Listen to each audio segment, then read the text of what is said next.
AP DSC 2025కి సంబంధించిన latest update చూసుకున్నట్లయితే, అయితే రోజుకొక న్యూస్ వస్తుందండి. అయితే ఈ యొక్క డిఎస్సి ఆస్పిరెంట్స్ అనేది దయచేసి కూడాను ఎవరు కూడాను భయభ్రాంతులకు లోనవ్వద్దు. ఎందుకంటే ఈనాడు అవ్వచ్చు, సాక్షి న్యూస్ పేపర్ అవ్వచ్చు, ఏబిఎన్ న్యూస్ పేపర్స్ అవ్వచ్చు, ఈ యొక్క పేపర్స్‌లో ప్రతిరోజు కూడాను డిఎస్సికి సంబంధించిన అప్డేట్స్ ఇస్తున్నాయండి. అంటే ఇక్కడ గవర్నమెంట్ నుంచి వాళ్ళకి సిగ్నల్స్ వస్తున్నాయా? లేకపోతే వాళ్ళు రాస్తున్నారనే విషయం ఏది తెలీదండి. అయితే మనకి ఏపీడీఎస్సీకి సంబంధించిన అఫీషియల్ వెబ్‌సైట్‌లో అయితే ఇప్పటి వరకు కూడాను ఈ యొక్క సెలక్షన్ లిస్ట్‌లు రెడీ చేసేసాము, రిలీజ్ చేసేస్తాము. మీకు ఆగస్టు 21 లేదా 22 నుంచి అయితే మీకు ఈ డాక్యుమెంట్ వెరిఫికేషన్ చేస్తాము అనేసి మాత్రం ఎటువంటి ఇన్ఫర్మేషన్ కూడాను మనకి అఫీషియల్ వెబ్‌సైట్‌లో అయితే ఎక్కడ కూడా పొందుపరచలేదండి. అలాగే చూసుకున్నట్లయితే ఈరోజు కూడాను ఈ యొక్క 13 జిల్లాలకు సంబంధించినటువంటి డాక్యుమెంట్ వెరిఫికేషన్‌కి సంబంధించిన ఎంఈఓలస్‌కి, అలాగే డీఈఓస్‌కి, ఎంపీడీఓస్‌కి, అలాగే ప్రిన్సిపల్ సార్స్‌కి వీళ్ళందరికీ కూడాను ఈ యొక్క ఇన్‌స్ట్రక్షన్స్ ఏ విధంగా డాక్యుమెంట్ వెరిఫికేషన్ చేయాలి డిస్ట్రిక్ట్ వైస్‌గా అనేసిని మీటింగ్ కూడా జరిగినట్టుగా అయితే కొన్ని ఫోటోస్ అయితే వస్తున్నాయండి. అయితే ఒక పక్క నుంచి అయితే వాళ్ళకి ట్రైనింగ్ ఇవ్వడం నో ప్రాబ్లమ్ అండి. ఎందుకంటే ఏ రకంగా డాక్యుమెంట్ వెరిఫికేషన్ చేయాలనేది విషయం అయితే అది స్టార్ట్ అయితే అవ్వచ్చు. అయితే ఇప్పటివరకు కూడా ఎటువంటి ఈ డాక్యుమెంట్ వెరిఫికేషన్‌కి సంబంధించిన మెసేజ్ గాని, కాల్స్ గాని ఏ యొక్క అభ్యర్థికి కూడా ప్రస్తుతానికైతే ఎవరికీ వెళ్ళలేదండి. 21-20 డాక్యుమెంట్ వెరిఫికేషన్‌కి సంబంధించిన ప్రాసెస్ అయితే. దీనిపైన అయితే హైకోర్టులో కేసు అనేది ఫైల్ అయ్యడం జరిగిందండి. ఈ హైకోర్టులో కేసు ఫైల్ అయింది. అయితే ఇక్కడ చూసుకున్నట్లయితే మనకి మెరిట్ లిస్ట్ ఇవ్వాల్సిందేనా అంటే హైకోర్టు ఒక న్యూస్ అయితే ఈరోజు రీసెంట్‌గా చెప్పడం జరిగిందండి. కంపల్సరీగా అయితే మెరిట్ లిస్ట్ రిలీజ్ చేయండి. మెరిట్ లిస్ట్ చేసిన తర్వాత కొద్దిగా టైమ్ టేకింగ్ ప్రాసెస్ అయినా నో ప్రాబ్లమ్ కదా! మీరు మెరిట్ లిస్ట్ రిలీజ్ చేసేసుకుంటా డైరెక్ట్‌గా సెలక్షన్ లిస్ట్ 16,347 మందికి డాక్యుమెంట్ వెరిఫికేషన్ చేస్తారండి. అది కరెక్ట్ పద్ధతి కాదు. కొద్దిగా ఆలోచించండి అనేసి హైకోర్టు కూడా చెప్పడం జరిగింది. అయితే దీనిపైన వాదనలైతే జరిగాయి. దీనికి న్యాయమూర్తి గారు చెప్పే సమాధానం ఏంటంటే ఫస్ట్ మీరు మెరిట్ లిస్ట్ రిలీజ్ చేసేసేయండి. ఎందుకంటే మెరిట్ లిస్ట్ చేసిన తర్వాత వాళ్ళకి ఒక అవగాహన వస్తుంది. వాళ్ళ యొక్క కట్ ఆఫ్‌లో, వాళ్ళ డిస్ట్రిక్ట్‌లో, వాళ్ళ కేటగిరీలో చెక్ చేసుకోవడానికి అవకాశం ఉంటుంది. మెరిట్ లిస్టు రిలీజ్ చేయడానికి ఏంటి ప్రాబ్లమ్ అన్న విధంగా కోర్టులో అయితే వాదనలు జరగడం కూడా జరిగాయి. అయితే దీనికి సంబంధించిన మెరిట్ లిస్ట్ ఫస్ట్ ఇవ్వాల్సిందేనంటే కంపల్సరీగా అయితే మెరిట్ లిస్ట్ ఇస్తారు.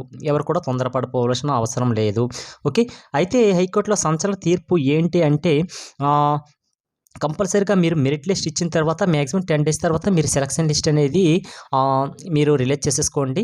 ఇక్కడ ప్రాబ్లమ్ ఏం లేదు కదా! సెలక్షన్ లిస్ట్ అయిపోయిన వెంటనే మీరు ఫస్ట్ మీరన్నట్టుగా సెప్టెంబర్ 1 వీక్ గానీ, సెప్టెంబర్ 2 వీక్ గానీ మీరు ఈ యొక్క పోస్టింగ్ అనేది మీరు ఇచ్చేసుకోండి అనే విషయం కూడా చెప్పడం జరిగింది. అయితే ఇది సంచలన తీర్పండి హైకోర్టుకి సంబంధించిన. అయితే దీనికి సంబంధించిన గవర్నమెంట్ నుంచి అయితే ఇంకా రెస్పాన్స్ అనేది ఏమీ లేదండి. అయితే గవర్నమెంట్ దీనికి పాజిటివ్‌గా రెస్పాన్స్ అవుతదనుకుంటున్నారు. ఎందుకంటే కేసులో వచ్చిన అబ్జెక్షన్స్‌కి బాగానే పాజిటివ్‌గా డిఎస్సి అవ్వచ్చు, గవర్నమెంట్ అవ్వచ్చు బాగానే అందరూ కూడా కన్వీనర్ గారు అందరూ పాజిటివ్‌గా ప్రతి ఒక్క అభ్యర్థి యొక్క బాధను కూడా అర్థం చేసేసుకున్నారండి. వాళ్ళకి అనడానికి ఏం లేదు. ఎట్ ద సేమ్ టైమ్ అలాగే టెట్ మార్క్‌లో వచ్చిన ఇష్యూస్ అయితే మనకు 14థ్ క్లోజ్ అవ్వాల్సింది కానీ 17థ్ వరకు కూడాను టెట్‌లో వాళ్ళ మార్క్స్ అనేది కరెక్షన్ చేసుకునే ఆప్షన్స్ వాళ్ళకే ఇచ్చారు లాగిన్ ఐడీలు. వాళ్ళు కరెక్షన్ చేసుకున్న తర్వాత వాళ్ళకి స్కోర్ కార్డ్ కూడా రిలీజ్ చేయడం జరిగింది. అయితే ఇక్కడ ఎందుకు మెరిట్ లిస్ట్ రిలీజ్ చేయడానికి ఆలస్యం అవుతుంది అనేసి కూడా అడగడం జరిగింది.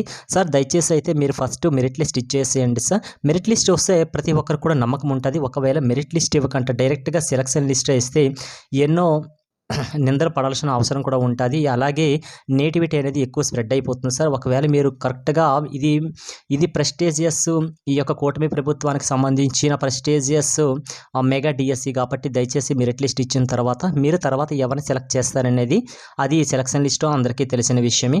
కాబట్టి ఫస్ట్ గవర్నమెంట్ అనేది మెరిట్ లిస్ట్ ఇవ్వాల్సిందిగా కోరుకుంటున్న అభ్యర్థులు అవ్వచ్చు. అలాగే హైకోర్టులో ప్రెజెంట్ ఈరోజు వాదనలు కూడా జరిగాయి. అయితే దీనిపైన గవర్నమెంట్ స్పందన అయితే ప్రెజెంట్ అయితే ఏముందని తెలియదు. అయితే ఒకవేళ గవర్నమెంట్ స్పందించి మెరిట్ లిస్ట్ రిలీజ్ చేసిన తర్వాతే సెలక్షన్ లిస్టు పంపిస్తారనుకుంటే మాక్సిమం 10 రోజుల్లోన సెలక్షన్ లిస్ట్ కూడా ఇవ్వాల్సిందే అని కూడా తీర్పు ఇవ్వడం జరిగింది. అయితే ఈ యొక్క మెరిట్ లిస్ట్ వచ్చిన తర్వాత మాక్సిమం 2-3 డేస్‌లోనే సెలక్షన్ లిస్ట్ కూడా రిలీజ్ చేసేస్తారు. ఆ విషయం అందరికీ తెలిసింది.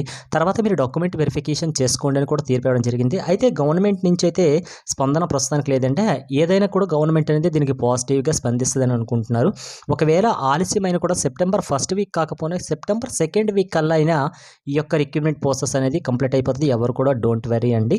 ఎందుకంటే మెరిట్ లిస్ట్ అయితే కంపల్సరీగా అయితే రిలీజ్ చేస్తారు. ఓకే. ఈరోజు హైకోర్టులో అయితే దీనికి సంబంధించిన అప్డేట్స్ అండి. ఇంకా ఏవైనా అప్డేట్స్ ఉంటే మీకు చెప్పడం జరుగుతుంది.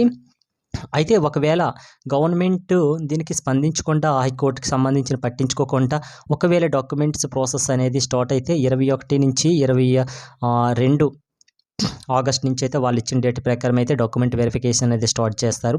ఈ డాక్యుమెంట్ వెరిఫికేషన్ అయిపోయిన తర్వాత ఎవరైనా సమ్ డాక్యుమెంట్స్ అనేది మిస్సింగ్ అయితే అందులో నెక్స్ట్ మెరిట్ లిస్ట్లో ఉన్న వాళ్ళని తీసుకోవడం జరుగుతుంది. అయితే దీనికి సంబంధించిన